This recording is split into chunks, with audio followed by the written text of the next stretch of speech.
Thank you, Sue. And hello, good morning, good evening, or good afternoon, depending on where you are. I'm really excited because I'm going to be talking about something that Sue said at the end of her presentation, using the features of the mobile devices. I love Sue's presentation about mobile first, and today on this presentation, what I want to do is to bring everyone to the design of a mobile first survey and how to take advantage of all those features that come with the mobile devices. As Sue mentioned, in market research, smartphones have become a widely accepted way of collecting data, and in particular for in-the-moment data or data capture at the point of interaction. So, in this presentation, I plan to talk about what's a single survey, and a single survey really applies to the features that you could really take advantage, which is all those what Sue mentioned about the innovations and the opportunities the mobile brings. Where can you apply it? And I'll give some examples, and I will finish with some recommendations of mobile first.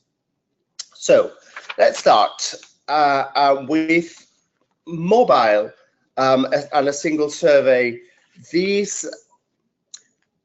The whole of a single survey design and an offline research revolves around a seamless experience, which is the fact that mobile research participants are users of mobile phones. They're using it every day on their daily interactions, and they're interacting with brands via online web pages, and they're also interacting through their mobile apps. For them is all mobile, but in reality, we're talking about different technologies. And there are some studies that show that there's a strong seamless experience across online and offline apps really helps to maintain the interaction, an average of 89%, compared to 33% when the interaction is broken. But what's a seamless experience? Well, a seamless experience on a mobile is a smooth and uninterrupted experience between mobile channels, which are either online or offline. And let me give you some examples.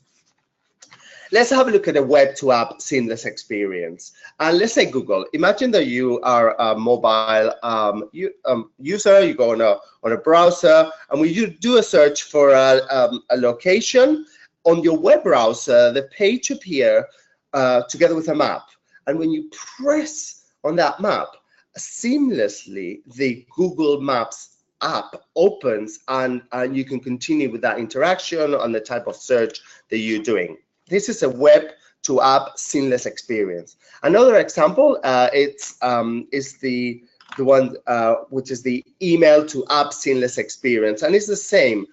You can receive an email, you click on a link, and that link doesn't take you to a browser. It takes you to the app for that specific brand, and the customers are getting used to this, and they're also doing it in social interaction. Social to app seamless experience is where you go into a social media channel like Twitter, for example, and you can click on those links, and those links are really not open in browsers, but they're opening a continuation of that experience. If it's music, and that's one of the biggest use case, you can actually listen to the song with a specific company that allows you to do that.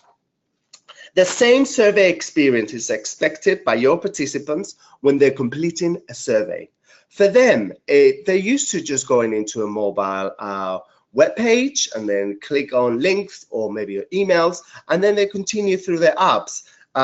So from a survey point of view, traditional web links don't work with native mobile apps, but there's this new technology called single survey experience, or deep link, that works in the background and allows you, if you're creating a survey, to send your participants seamlessly to a mobile app, and for them this becomes just a single interaction.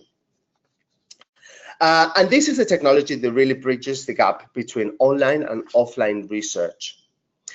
A single survey experience using deep links builds persistence in the minds of the participants and maintains continuity of the survey experience in the mobile. And Sue's been talking about mobile first, and the whole objective is to keep them in the mobile from the beginning, from the data invite, collection, and so on. The experience in reality is made up of 2 segments, and this approach just smooths out the bumps by passing from one segment, which is the online link received either via SMS or an email, to the next, which could be the mobile app. So this is the a summary, high-level diagram that shows it.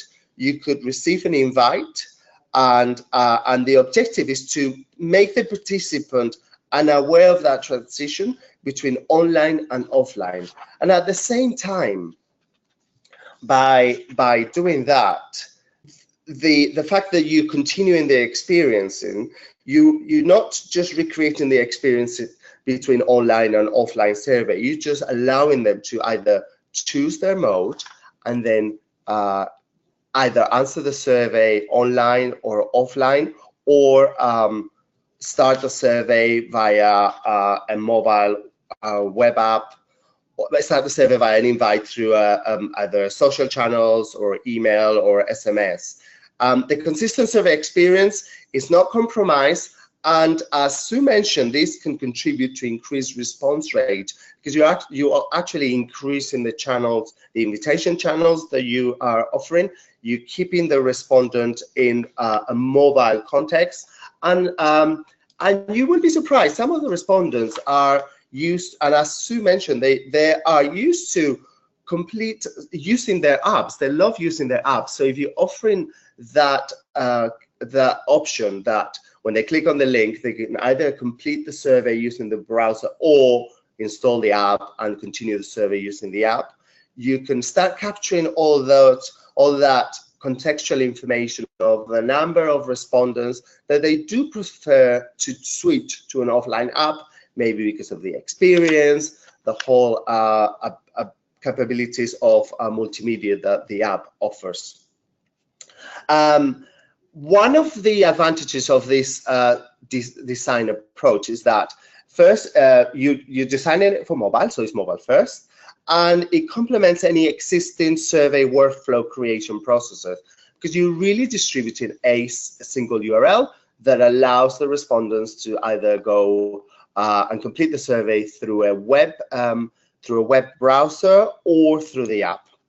So let's and the apps will really brings all the contextual information, all the contextual insights, all the passive data, and in particular video that really contains 4 times as much information as compared to an open text response.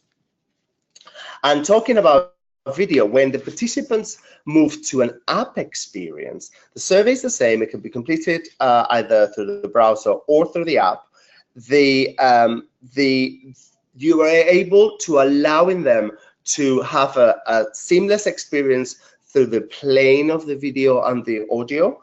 A lot of work can be done in the background, which is completely transparent for the participants, and they can preview the videos and they can capture the videos and just move on to the next question. And for them, a video capturing question is a simple experience. They can capture the video and they can move on to the next one. There's no work of, oh, it needs to be uploaded in the background, simply because it works completely offline. The whole objective is to make the participants unaware of that uploading of the videos, downloading of the videos.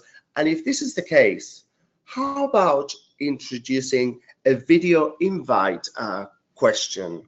Let me show you some stats. This is data from Ericsson, and Ericsson does a study every year, and they've shown that video traffic represents 50% of the traffic on mobile devices. So this traffic is expected to grow to 75%. They're using social media and web pages to do this. But if this is the case, How about considering adding video instructions to your surveys? Your participants are used to just watching on Facebook, on Twitter, those short videos, which is 30 seconds instruction. So this is something to consider when you are doing mobile designs. Focus areas, I'll go very quickly. It can be applied into all these areas, mystery shopping, where with mystery shopping, the participants can capture the multimedia files very quickly and offline, or innovation and concept texting studies, where videos, if they're working offline, you can capture facial expressions in the backgrounds and analyze it for voice and intonation or the facial expressions. Retail audits, this is all the type of studies that really makes it easier with this type of approach, because simply you can distribute the survey link very easily and use it on a variety of scenarios, like and the most popular one is diary and ethnographic studies. The participants can take part in these studies when it's right for them. They receive it very easily through a single URL, and they can complete it offline, and it really provides a higher stickiness. And I'm going to finish with some of the recommendations with these for the single survey approach. A single survey approach, it complements a mobile first design, and it also takes into consideration the technology. There are two types of technologies, online and offline. And by using this type of approach, you're designing for mobile, and you're making sure that the respondent can either complete it through a browser or through the app. Bringing offline capabilities can also bring accelerate multimedia capture and viewing. It can give you the opportunity to offer video instructions, which is something that on a normal web survey, it could be a bit of a challenge. Whereas with this, everything happens in the background and it makes it very easily. It complements existing survey processes, and it can increase the quality of the data, because you can collect all the sensory information that Sue mentioned with the GPS, mobile device information, and so on and so forth. The response rates can increase simply because you can increase the number of channels that you can distribute your single URL through, and also the fact that you're doing offline surveys. Just think about it with what Sue mentioned with the accidental mobile. Think about it. You are offering your respondents the ability to complete a survey and then choose the channel they do want to have your app installed. Well, if they're doing that and they're doing this, begin to track and measure what's their preferred channel. Do they go for online and offline? This is the type of data that is always very useful when you're doing the analysis. Store all that device information that Sue has mentioned on her presentation. How often do they transition from online and offline? On some studies, we've seen that sometimes the respondents start on question number 1 and 2, and then they move on into offline. So on a later question, it doesn't happen on the first question. But you're making sure you staying in they're staying in the preferred channel and their context. And in summary, the whole purpose of this presentation is to make you think that yes, organizations are taking a mobile first approach. The mobile phones have got new features and new capabilities that brings all this innovation that was mentioned on the initial presentation. And by taking this type of approach, you're taking a participant-centric approach, which is centered about redesigning for mobile and creating a positive participant experience through the taking of the survey, because they can choose either online or offline, and they can benefit from all the capabilities that offline apps can offer, and it adds value to your studies by making your design making you to design the surveys in terms of your participants' experience rather than isolated channels. channels, which is audit surveys for online, audit surveys for offline. And that's all I have for you. If you've got any questions, I will be happy to answer them.